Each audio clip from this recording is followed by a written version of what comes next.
Welcome to Talking Through the Media's entertainment news and reviews by fans for fans. I'm Joy Fagan, and this is the show where we analyze trending topics and examine the why behind social media reactions.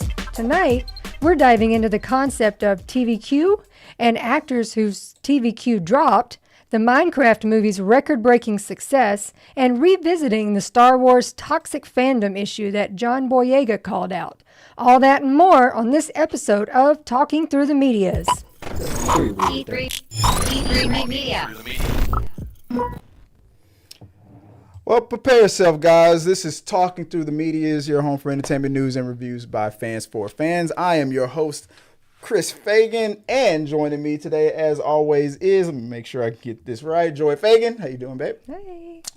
Guys, like it was said earlier in the show, we're going to go through our topics of the week, and I want you to hit the subscribe button, hit the like button, hit the notification so you don't miss out on any of the live shows when we are live. Follow us on all social medias. Hit us up on any of your favorite podcast providers of choice. We are available at T3 Media Studios.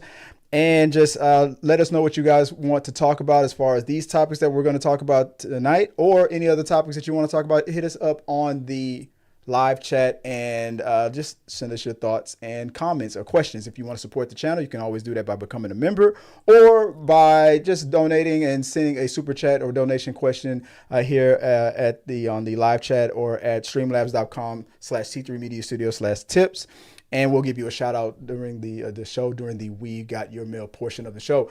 Sorry about the delays. This episode has been so delayed so many times. And I apologize for that. I had to do a lot of changes. We went through a bunch of trials and tribulations. Some crazy things was going on here. But I wanted to do, this is like a pickup show. But babe, how you doing, babe? I'm good. You good? Are we good? We're doing good with the mic? We have our new mic. I don't know. System set Are up, we good with the mic? I just hope if you guys can let me know if the sound is too low, too high, whatever is going on. I've got a new setup going on right here, as you guys can probably tell. So just let us know what's going on in the chat and just say, hey, Chris, we can't hear you, or hey, Chris, too loud, too low, whatever you guys got to say as we're talking about these topics. So without all that out the way, let's get into let's get right into the show. Babe, what do we got first on the show? We have, let's see, the rundown. Right? the rundown, and we have a clip to start off. Oh yeah, that's right. Okay, all right, guys, check this out. All right, I want to start off with the rundown. Check this out. This is something I want to share with you guys. Hopefully, I have it. Do I have it queued up? Let's see if I got it. What the f*** is happening to my character? I mean, every week she's getting bitchier and more desperate. Who thinks this is funny? Yeah, you better fix this shit. Because your fucked up life is fucking up my show. Ratings are going down, my personal TVQ is going down. And worst of all, Seth, the quality of my babes is going down.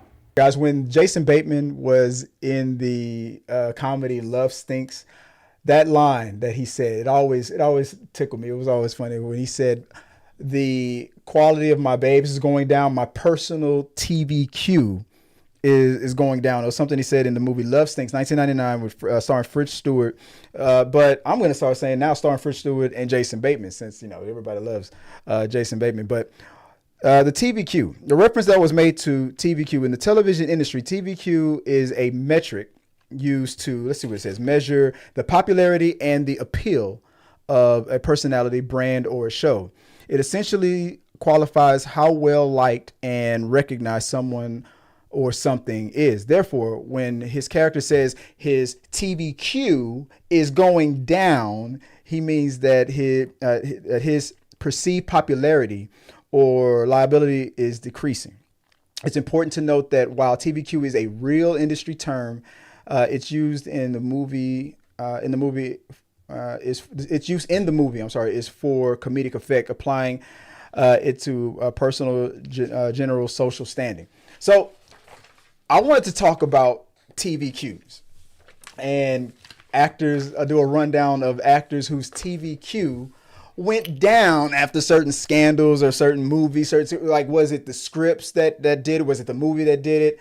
Things like that. I wanted to talk about actors' personal, while I fix the camera over here. I want to talk about some actors' personal TV cues that went down. And I want to run down that real quick. So, baby, why don't you help me run down these TV cues real quick as I get everything set up here. I forgot to let me stall for a second. So, because you remember that you ever watch the whole Love Stinks with Me? I think I forced you. I think I forced you to watch that movie. Because we all know that is one of your favorites. Yeah. I think I forced you to watch that with me, right? It was like I wasn't going to marry her unless I knew she liked that damn movie. But the personal TV cue. Okay, do I have it set up right here? All right, let me see if I do. Right here. No, I don't. I started everything over and I forgot to reset. There we go. Starting with what you got first, babe? Taylor Kitsch. Taylor Kitsch. And his leading role in John Carter significantly impacted his potential as a leading man. Did you ever see? I don't even know who that is. Well, I know this movie. Yes. You saw? Did you ever see John Carter of Mars? You didn't watch that one? On Mars? I'm sorry. The movie was just called John Carter. But that was what the movie should have been called, John Carter of Mars. That's what the book was called. Oh, yeah. And that's why the movie didn't do so well, because it was. I don't know. Anyway, but we talked about him before. Remember when I said that Channing Tatum wasn't the first person to play Gambit? I think it was him. Oh, okay. He was Gambit. He played Gambit in the Wolverine movie. But yeah, John Carter did not do so well, man. And that movie was amazing. The effects, the story, everything, it was great. But yeah, his I believe. And now, let me give a little side note here, guys. Everybody that we're about to list tonight, their careers are not like totally destroyed. Some of these actors have had comebacks, and some of these actors are doing well in other mediums, the shows or things like that. But there was a time when their personal TV queue went down based on certain projects. And for Taylor Kitsch, it was John Carter.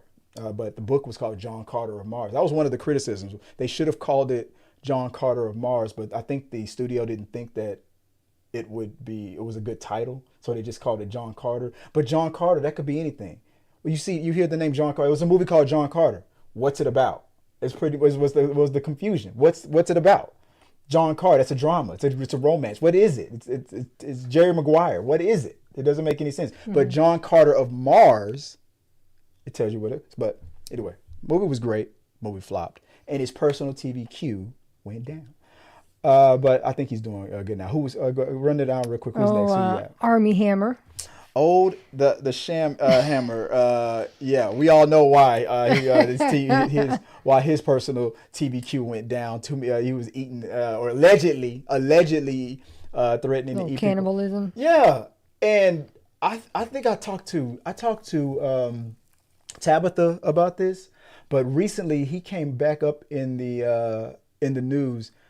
Talking about like his sexuality and all that and stuff, and it was like, I forgot the exact statement that he made, but it was clear pandering, and I was like, when all else failed, because what he said was like, I'm a part of this community and I feel like that's why I'm being attacked, and then he started saying stuff about that group. But I don't know if he was saying like he was bisexual or something. I don't know. I forgot what he said, but I remember tweeting about it saying like, when all else fails, claim that you're a part of a certain community, then insult that same community in the same sentence. It was weird. I don't know what his problem is, but it was not a good look. So I think his personal TVQ went down further. All right, who's next?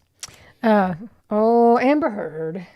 Amber Heard. We all know why her TVQ went down. TVQ down because down the trial with Johnny Depp, going back and forth. And I think she said that recently. I think she said she's retiring from acting.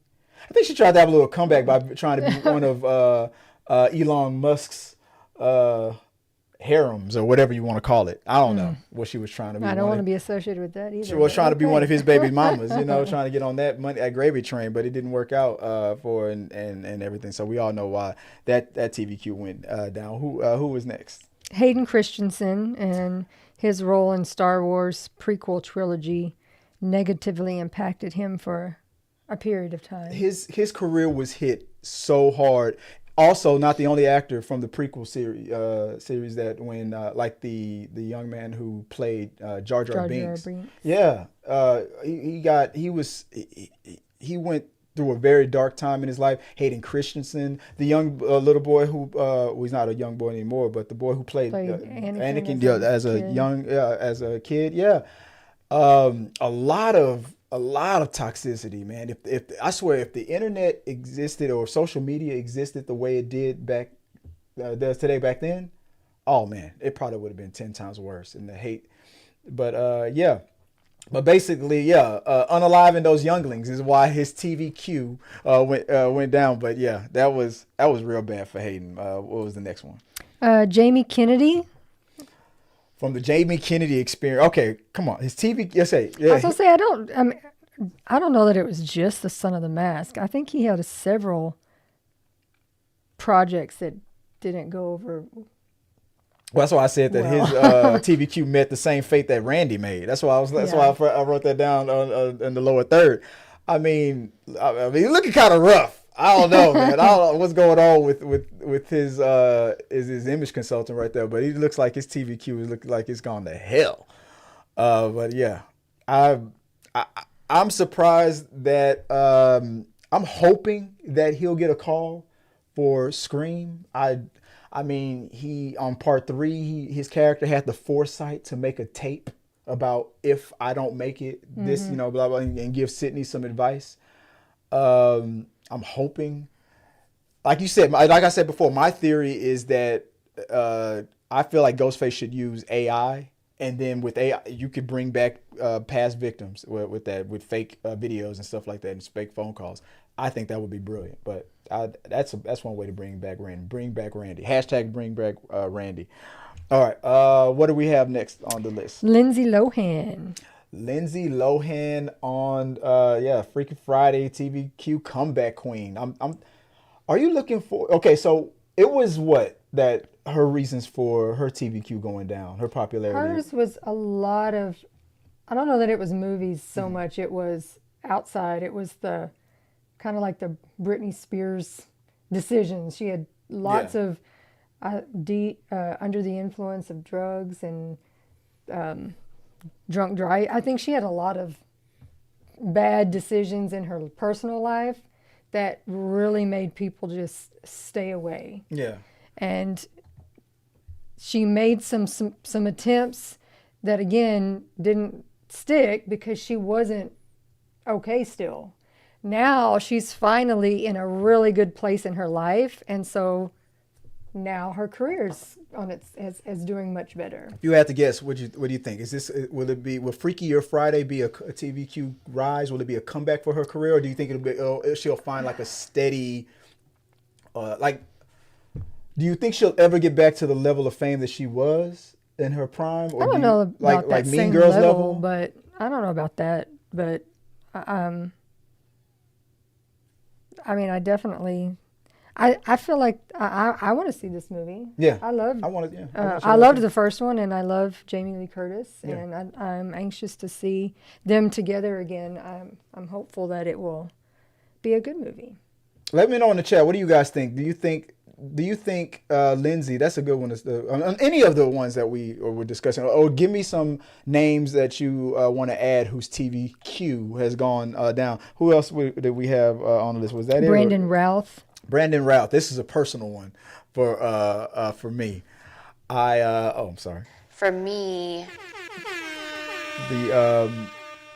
when he stepped into the role playing an extended story of Christopher Reeve's Superman. He was technically in Superman Returns. He was technically Christopher Reeve's Kal-El, but for whatever reason, it did not do that great for his career. And somehow, some weird way, simultaneously, him being tied to Superman, he was affected by the curse, But but in a way, it still kept him in the game. You might see his face and recognize him as that guy that keeps coming up as that racist cop on this show that you don't know that keeps popping up in your YouTube or TikTok feed. It's weird. And you're like, what show is this? And people are purposely telling you the wrong show in the comment section. But no, this is Brandon Routh. He played Superman. I still don't know what show that is. I keep seeing him as this racist cop clips on TikTok, and I still don't know what show that is because nobody will give me the answers. Guys, let me know in the chat. But Brandon Routh got to play this character, and it wasn't well received. And then he got to play it again in the World Crisis event on the CW, and it was pretty awesome. So I'm hoping that his career. I feel like he's had a steady career. His TVQ went down, but he's had a pretty good career. So I'm looking forward to seeing more from him, and I'm hoping that the curse of wearing the Superman cape won't affect him negatively moving forward, because he seems happy and he seems like he's doing good, and I like everything that I see from him so far. Who else do we have on? Mr. Ben Affleck. Oh yeah, and old Jiggly, and how it just. When was the moment when their TVQ went? I mean, well, for him it was alcoholism that. Well, was really the Jiggly problem. was awful, and Geely? You mean Geely? Yeah, Geely. Yeah. That because he had done movies before that people loved. Yeah, Him and Matt he was Damon. an Oscar winner. Yeah, that movie comes out and everybody's like, "What the hell is that?" And so, of course, then it sparked. I mean, that's one of the reasons why when they said he was going to be Batman, people went, "No, don't do that to Batman, please." That was stupid how that was the one thing that they focused on for why Batman was going to suck, because of Geely. Made no sense. Like as if the movie The Town didn't exist. Anyway. But then, he did well, but then then his drinking kind of derailed him again. It's funny to me how her playing Elektra was also a thing that was listed as why her TVQ went down. That's what comes up a lot but for some reason Ben Affleck's Daredevil. I mean, wasn't. But it's because the spinoff, the standalone Elektra movie was so bad. Even in early 2000 comic book movie standards, it was so bad. But I like the fact that she was able to. I mean, she's fine. Her career is fine. She's established. Her and Ben don't have to work another day in their life. They're fine. They don't have to act anymore. They're great. They're gonna be fine. As far as their fame and all that stuff, it doesn't matter. I mean, look what happened. Look at the pop that she got when she walked out around that corner during Deadpool and Wolverine. Even a movie that people hated. The fact that she was able to pull out that joke where, Daredevil, he got unalive, and she was like, eh. She was like after their divorce, so it was funny. So there's being able to make jokes about it and stuff. It was kind of I guess therapeutic in my opinion. All right, what's next? Mike Myers. And The Love Guru was poorly received. Yeah, but I think.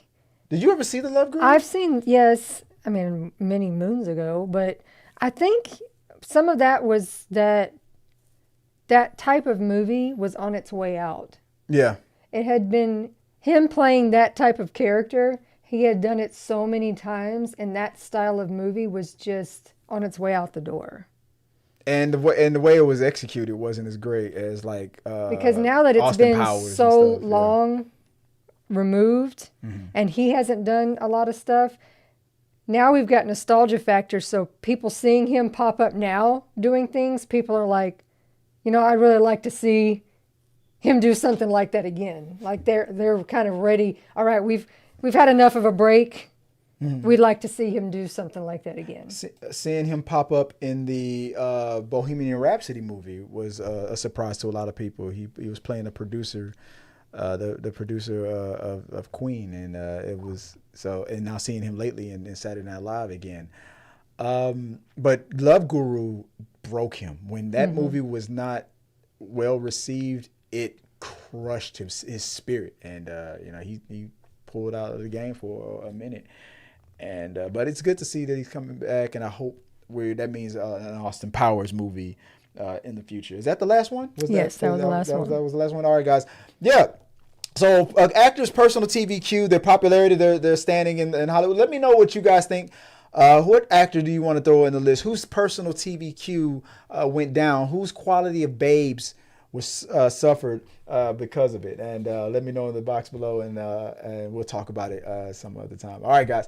All right, let's move on to. That's another segment that we have going on. What do we? 5 reasons the Minecraft movie is becoming a record-breaking box office success. I was shocked. I recently saw the Minecraft movie. I'll do a reaction to it after this show. I'll do it real quick, but I won't do that now. I'll give you my thoughts. My kids gave me a little homework assignment and told me what they thought about the movie. But this movie was not that great. But there were so many moments where it was phenomenal. It was here and there. It was a type of movie where I was like, oh my goodness, is it over yet? This is boring. This is killing me. And then something else would happen where I was dying. Like I was like, oh my God. I was like, so I wasn't surprised after walking out when I found out that it crushed at the box office. And so I want to get on the 5 reasons why this movie has been crushing. It was such a shock that I mean Hollywood. Not only Hollywood, I think who produced this one? Warner Brothers. They needed this to be a success, and there was nothing about this movie when I saw it that was going to tell me that this was going to be a success, and it's crushing. This movie is on a path to probably make $1 billion. It can make $1 billion, and it. I'm not going to say it doesn't deserve it. I'm just shocked that this is one of those movies where it feels like the generations of Minecraft players. I was going to say, I'm not into Minecraft, but it's such a huge thing of Minecraft that it doesn't surprise me. So yeah, so this came in from Minecraft is huge and has been for a long time. That's why I said generations. So, my kids were playing that and they're grown up now. And my kids, are currently. So it's weird. But from Variety, it says the 5 reasons a Minecraft movie became a record-breaking box office success. I'll start off with this, and I'll get to those 5 reasons real quick. Could you hear the collective sigh of relief across Hollywood? After a dismal start of 2025, the box office has finally, at long last, started to exhibit signs of life. Thanks to the blockbuster success of Minecraft movie, a PG action comedy starring Jack Black and Jason Momoa. The film Warner Brothers and Legendary's big screen take on the popular video game has obliterated expectations by opening to 163 million domestically. I think that they thought that this movie was going to come in under 100 million. And 313 million globally. Those ticket sales rank as the biggest debut of the year, as well as the best history for a game to film adaptation. So, 5 reasons why this has happened. Let's just go down the line real quick. All audience appeal. Is Jack Black the secret sauce for game-to-screen adaptations? After all, he played Professor Shelley Obero in 2017's Jumanji, Welcome to the Jungle, and 2019's Jumanji, The Next Level, and voiced Bowser in Super Mario Brothers movie before channeling the expert craft called Steve in Minecraft. He was also Claptrap in last year's flop Borderlands. So maybe don't give this theory too much weight. That's funny. Whether the driving force, it wasn't just video game buff, but general audiences too, who turned out in force for a Minecraft movie. Making a film that's so universally appealing was the difference between mere success and unmitigated sensation. With sustained excitement and repeat viewing, Minecraft could be the year's first $1 billion blockbuster for 2025. Next thing, number 2. Marketing tie-in galore. And you thought Barbie had a lot of product integration. For a Minecraft movie, Warner Brothers worked with a whopping 45 brands, including McDonald's, Doritos, and Oreos, to sell all kinds of people on the video game adaptation. That's weird. I didn't notice much advertisement.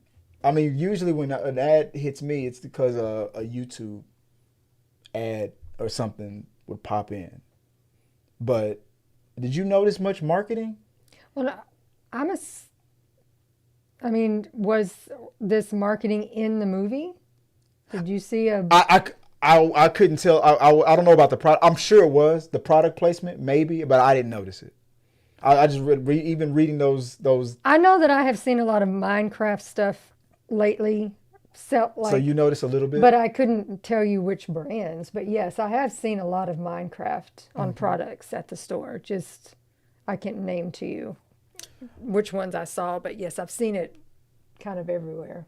Number 3, pent-up demand. After disaster and disappointments of all shapes and sizes from franchise fares like Captain America: Brave New World and Snow White, the original the original swings such as Mikey 17 and the Alto Night. I don't know what that is. The box office was desperate for a hit. Enter Minecraft, which explored in popularity in part because there's been absolutely nothing enticing on the big screen for months. Of course, Warner Brothers didn't know that would be the case when the studio dated the movie a few years ago. However, Goldstein's distribution team strategically positioned the movie to open ahead of spring break when plenty of kids have time off from school. So that could be a reason why. Number 4, video game boom. At one point, successful mining a video game for theatrical was more difficult than procuring an Elder Dragon egg, whatever reference that means. I think my son talked about the Ender Dragon egg. Okay. That's why even though Minecraft was based on one of the best-selling games in history, it didn't mean the film version was preordained for blockbuster status. Let's not forget, video game adaptations more often than not have all been trash, but only in recent history, The Last of Us, Mario, these movies are starting, Sonic, these movies are starting to do well.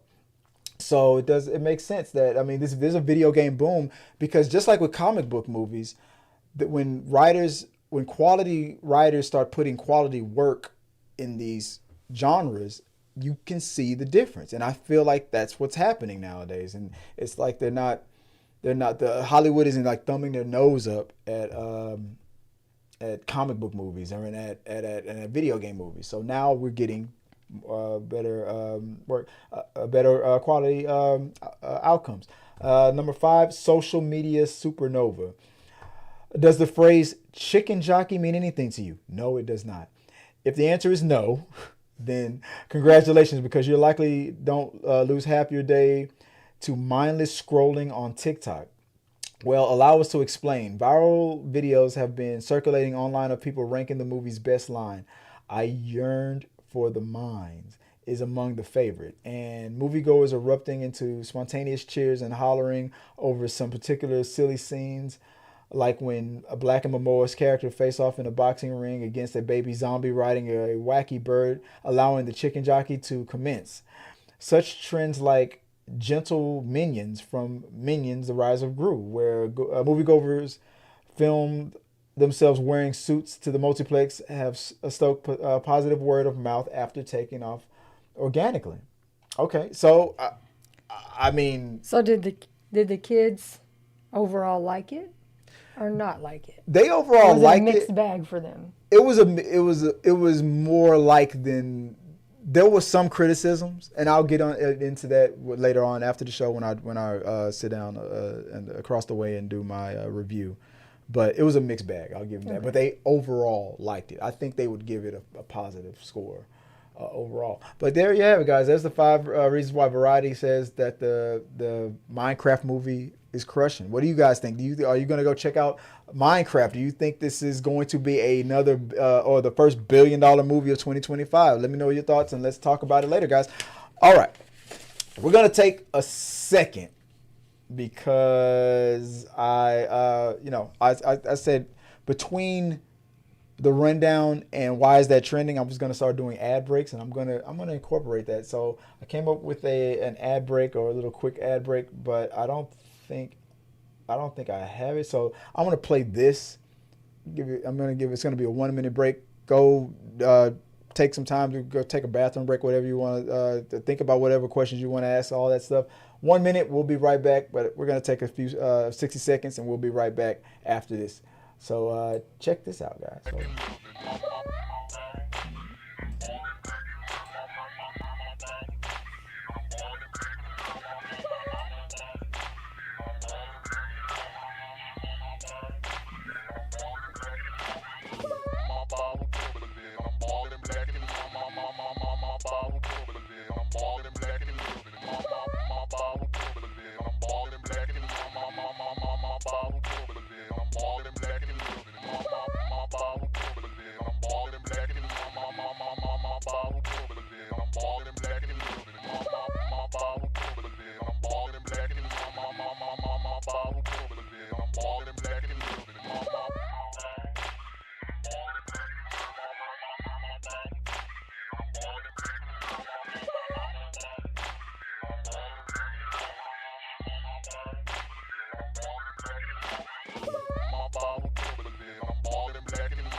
So, so there'll be in the ad break, there'll be something there. There'll be either something that advertising something we're going to be doing in the future, something we've done in the past, or maybe if there's a sponsor, we'll play that there.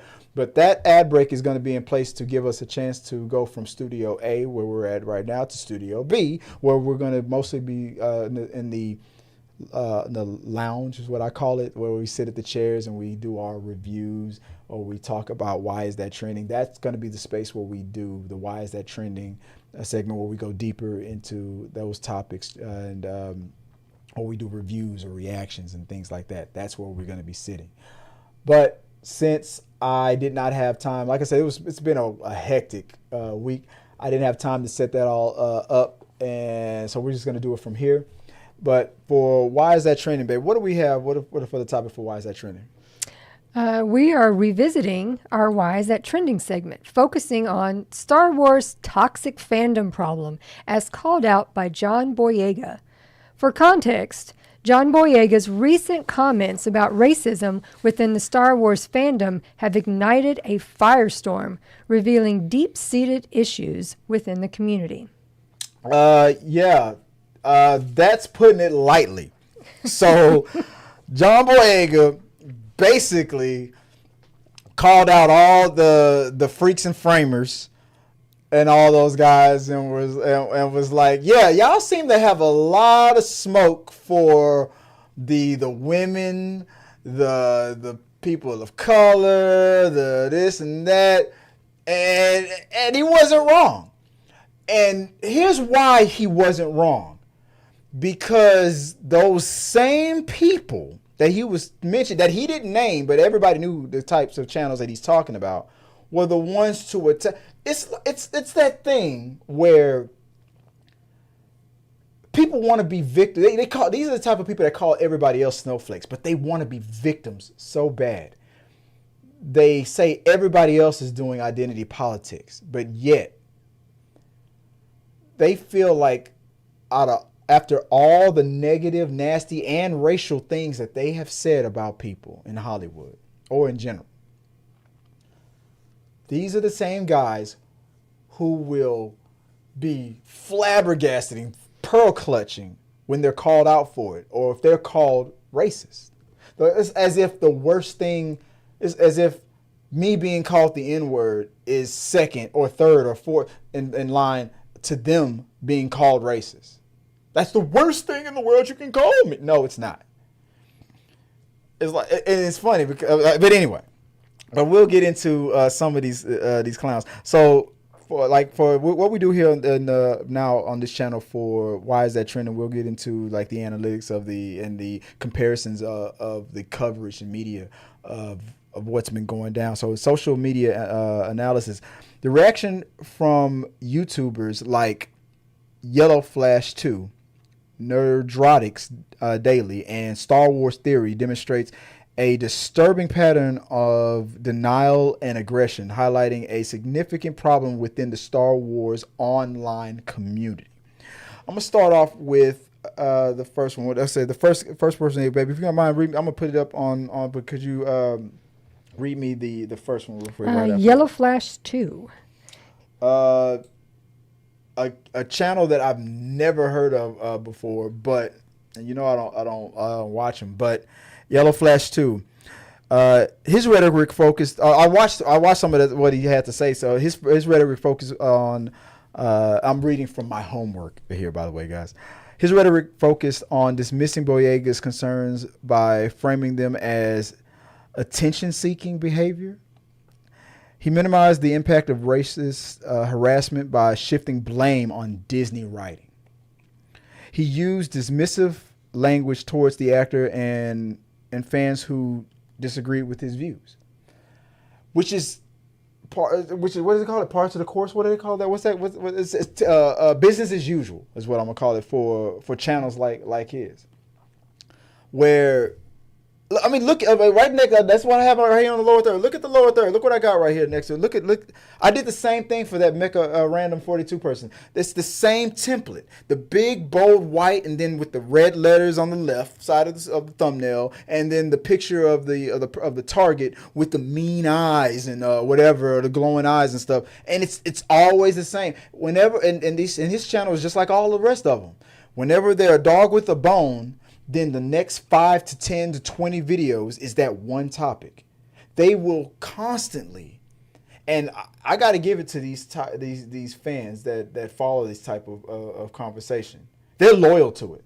They will, and they call everybody else shill. You support Disney and you're a Disney shill, but they'll shill out $5 donations, $10 donations, and hell yeah, and the people say I'm jealous. Hell yeah, I'm jealous. I'm jealous. I'm mad. Why can't the real fans on this side of the aisle be that loyal? And why do I have to make Chris Hemsworth cry using my words like the way these people do?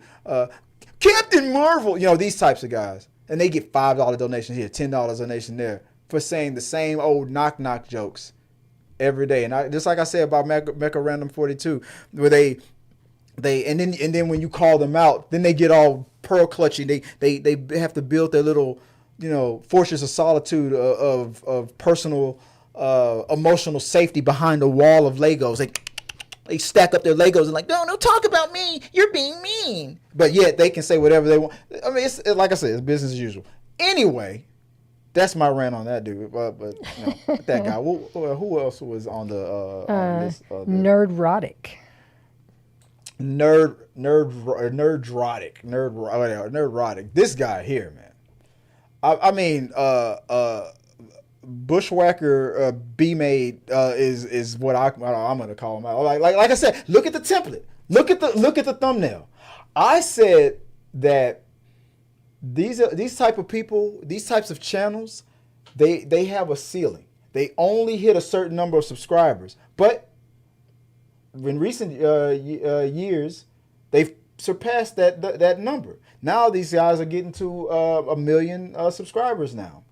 Thank you, Elon Musk, with your channel bots, because that's what these guys are buying. Because anytime you bring these guys' names up on social media, within seconds, there's a manifesto comic that's coming. You guys are all buying bots. You're soft. B-made bot buying bitches. Okay, Nerdrotic. Okay, so this channel employs aggressive and often vulgar language to attack Boyega's credibility. He actively dismisses the reality of racism within the fandom. He also uses homophobic slurs during the discussion, during his rant. So, way to go, genius. While giving a perfect example in that video you gave, when those 6, 7, 8 videos. Look at all the Snow White content he does. And those 6, 7 videos on the same knock joke where you stack up your little Legos and look at it, oh God, I'm the real fan because I'm a nerd. I got glasses. They're my logo. I'm real. Soft ass. Anyway. he's like, the term keyboard warrior. Have you heard that? Have you heard that term? Yeah, yeah. Would never say it in Boyega's face. Never. Would ever. Never say it in his face. Yes, I would, because you liberals won't do shit. Yeah, all right. Still sitting. His lights are brighter than ours. His budget, he's got a whole. This dude's live in a studio audience. This dude's got a whole crew. And they talk as if I'm the real fans, man. Why do they keep blocking us? This is an agenda. Yeah, all right, whatever. And then I saved the best for last. Nerdraughtic, I can honestly say this, and everybody who let's let this one go viral on TikTok. If you put your hands up, say something in the comment section. Let me know how you feel about this. I have never ever watched more than 2 minutes of content from this bottom feeder. This dude is. I wouldn't even call him trash. I won't call him trash because that's insulting to trash. Okay, who's next? Who's that? Star Wars Theory. This bitch, right? Oh, sorry, that's Jamie Kennedy. That's another bitch. My bad. I pulled the wrong image. This bitch, right here. I'm gonna say it again for the umpteenth time. Ever since this guy did a reaction to Star Wars: The Phantom Menace. Oh no, the Force Awakens. Ever since he did that reaction to The Force Awakens and cried emotion, he had a real Star Wars fan moment. His channel was all about. He calls himself Star Wars Theory because he would create these like what if scenario. What if Anakin didn't turn to the dark side? What if Luke was able to save Darth Vader and he didn't die at the end, and he'd create these stories. Then he did a reaction to The Force Awakens and got bullied online, and he decided that became his that became his origin story. He decided to he went straight Joker and was like, you're not gonna make fun of me anymore. I'm gonna become you can't call me woke. I'm gonna become the most anti-woke or whatever the hell, I'm gonna become the most. All the red pills, all the red pills. That's what he did. That's what he did. He decided to do that. He was like, I'm going to take all the red pills and be the biggest man in the world. And he decided that's what he was going to do with his life. To the point where it's like, what the hell happened to this dude? And I give him props. I mean, yeah, like the dude. I mean, it's funny though, because every thumbnail he creates for himself, he looks constipated. Why do you keep watching Star Wars when it just backs you up like this so much? Look at his face. This dude looks like he should stop eating carbs. What is wrong with this guy? Like his face is like, for one, his face doesn't match his outfit, and his whole attitude is based on just being so soft. It's like it does not make sense. But it is what so. This guy attempted to describe Boyega's experiences by framing them as a personal vendetta against Disney. He minimized the impact of racist harassment. He also attempted to claim that the fans were more supportive of the actor than the white female lead of the films. His collective defensive stance and aggressive rhetoric contribute significantly to the toxic environment that Boyega and the other actors have faced. You're exactly what Boyega was talking about. And you know it. And you didn't start off like this. I used to follow that channel. You did not start off like that at all. But ever since they called you out and teased you for crying, which was an awesome moment, he had a pure fan moment for us getting Star Wars after so many years and with The Force Awakens. And because and they reminded me they're not gonna bully me. No, only I will be the one who will do the bullying. That's what he did. That's what he decided to do with his life. Because they teased you. Because of your reaction.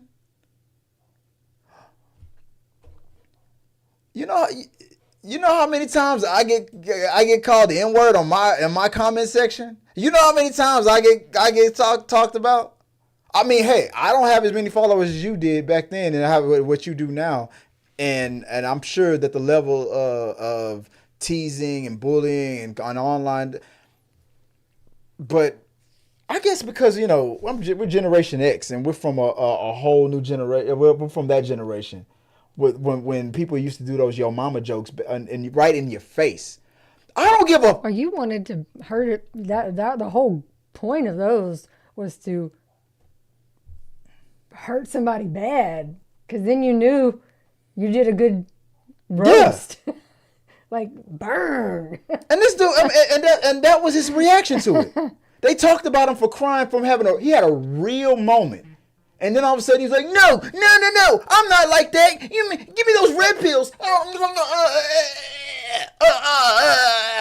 Double fisting it. All the red pills, give it to me. I'll put it all in my throat. Pause. I mean, that's what he did. He deep throated the red pill. And he loved it. And he was like, I am the one who will bully. And he changed his whole identity to pander to the bullies because he was afraid of being bullied. He needs fucking therapy. I will not be bullied. I will be the bully. Anyway, but I see the comments on it. I'll get to it on we got your mail, but the media reaction on this, I continued on. While some mainstream outlets have reported on the controversy, the loudest voices online are those of the fandom menace. The the same, it's business as usual. The fandom menace YouTubers. These individuals use their platforms to spread misinformation and perpetuate harmful narratives. It includes it's crucial to hold these individuals accountable for their role in creating and perpetuating toxic fandom. Let's analyze it. Video analyst. The provided YouTubers transcripts reveal a pattern of denial, defection, and aggression rhetoric. They attempt to discredit Boyega's experiences and shift the blame onto Disney. The anger shown in these videos is meant to intimidate. So what's the cultural impact? The behavior of the fandom menace casts a dark shadow over the Star Wars community. This is a perfect example of toxic fandom. The situation underscores the urgent needs to change within the Star Wars fandom. It's time to call out toxic behavior and demand accountability. The actions of these YouTubers are a perfect example of why actors are afraid to speak out. And there are directors who won't even take Star Wars gigs anymore because of these dick clowns. This situation shows that representation matters. Everything is woke. All right. Media literacy. It's essential to recognize and challenge toxic narratives. The YouTubers in these situations are examples of toxic voices. Critically evaluate the information you consume online. These YouTubers, specifically these three, are influencers and should be held accountable for their words. There was one guy from Geeks and Gamers. I mean, he goes around making George Floyd comments and stuff like that. I mean, just for no reason at all, just because he felt like it. And I thought his initials are RK. I forgot what the scene was, but he's on Geeks and Gamers. I forgot his name. Ryan Kennel, I think. Ryan Kennel. Bitchmade is what I call him. But it's the same knock joke every time. And they and it's profitable. It's crazy how much. I'm so thankful for any donation that I get. I will not do any of that shit, even with a guarantee. You're gonna get $30, $50, $100, $500 from your next show. You just do that. No, I have a day job. I'll work. I'll get a second job before I do that shit. And these people have to become these characters that they've created online. Fuck that. I'm not doing that stuff. These are losers. And they know for a fact that Boyega was telling the truth. And they proved it in real time with their reactions. How crazy is that? Anyway, before I move on to We Got Your Mail, anything else that you want to add to that? Nothing? All right. Let's go to We Got Your Mail. We Got Your Mail is a part of the show where we go through your live chats and stuff like that. Like I said, this show was pushed and we needed to do this a long time ago and whatnot. Not too many people talking on it, so we only got one comment going on right now. Tony Robinson says, I guess was this about Star Wars Theory? Mm-hmm. Tony Robinson says about Star Wars Theory, he looks like a struggling music teacher.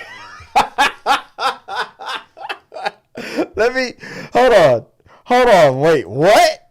No, let me go back. He's like, okay.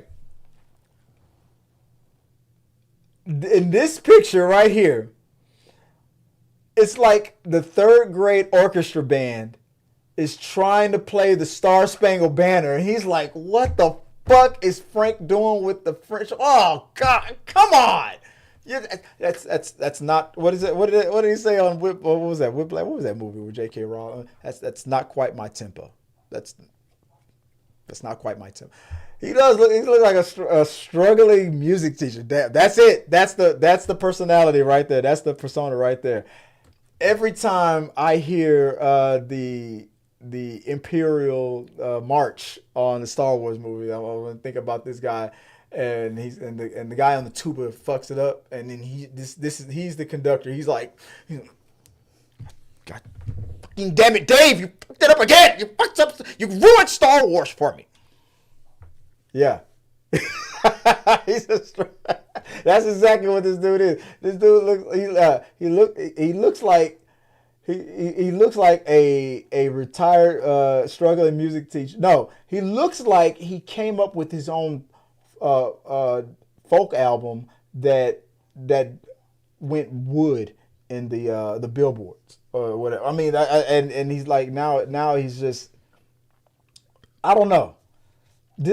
Oh my God, that's funny as hell. A struggling music teacher. That's exactly what he looks like. You're like, oh God, oh, this song did not need more cowbell. Let's look at this. That's the sound he looks like he's making. You're gonna give that girl a lightsaber? Not a girl. Anyway, guys, let us know what you guys think about any of these topics we talked about. Thank you guys for joining us in the chat. Thank you guys sorry that it took so long to get back on track. Hopefully we've had a lot of issues in the past, and we've been trying to overcome like technical issues, trying to get the studio back up and running and stuff. It's been crazy what's been going on lately. I don't even know what page I'm on right now. I'm totally out of the loop here. Where am I at? Coaching back right here.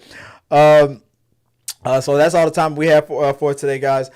Thank you for joining us here. Thank you, Joy, for helping me out with this episode. Sorry, I went over time again. I was supposed to be a tight 30. I need to get that timer up on that wall so bad. Baby, if people want to find you online, where can they do so? My TikTok is Viola Fagan, and my Instagram is Scrub Hats and More by Joy. Guys, if you want to follow me, it's Chris W. Fagan on all socials or at T3 Media Studios. Guys, hit the like, subscribe button. Let me know what you guys think. We'll see you next time. We'll talk about whatever you guys want to talk about. Till next time, guys, have a good one. Peace. Thank you guys for watching our video. I really do appreciate it. Remember, you can support our show by becoming a member or a patron. So click the subscribe button. Don't forget to ring the bell for notifications so you'll never miss out on when we go live or post new content. Let's stay connected, grow this community together. Like, subscribe, comment, and let's keep talking.